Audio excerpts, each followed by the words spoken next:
Welcome to Berean Media Ministries. This is your servant, Pastor Emmanuel Amoah Antwi. Today's devotion is entitled Seeking Counsel. Out of what had been a loose federation of Israelite tribes, David for 7 years managed to form a unified kingdom when he had been king of Judah.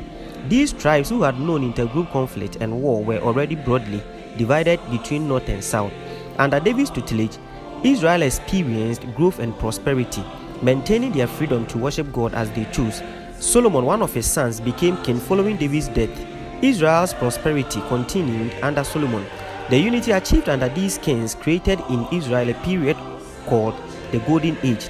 However, God decreed that the nation would suffer division and conquest when they declined into idolatry and social injustice. Following Solomon's death, his son Rehoboam became king, and a promised division between northern and southern parts of the state occurred. 2 tribes formed the southern kingdom, and the other 10 tribes formed the northern kingdom. 1 Kings chapter 11.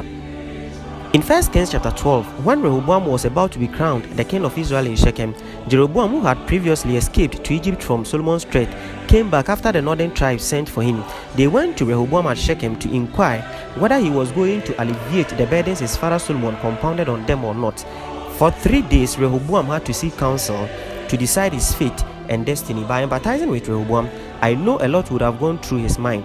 He needed to seek counsel, and that counsel would influence his decision of whether to alleviate the people's burdens or not. Brethren, such is what Christians of today are going through: the burden and problem of seeking proper counsels in making prolific decisions to shape or better our Christian lives. It is only by discipline that Christians can yield to proper counsels. How do you respond to proper counsels? In the midst of rampant counsels, which one do you take to help you in your Christian journey? Paul writes, I therefore run not as uncertainty, so I fight not as one that beats the air, but I keep my body and bring it into subjection. 1 Corinthians chapter 9 verse 26 and 27a. Rehoboam had the opportunity to seek for advice from the elderly and his age mates. Weighing both counsels, he finally opted for the advice from his age mates, and the repercussions were enormous. Rehoboam's decision to compound the burdens of his people pulled into fruition the prophecy about the division of kingdoms in Israel. Child of God, what kind of counsel do you take from the elderly and your age mates? In our contemporary settings, many lives are perishing because of bad counsels or bad influences. You are still single, jobless, homeless because of bad counsels. You are seeking other mediums like Saul for solutions to your problems as Christians. Let's not imitate the legacies of Rehoboam. Seek for proper counsels. For the modern equivalent is, we are free to choose, but we are not free to choose the consequences of what we choose.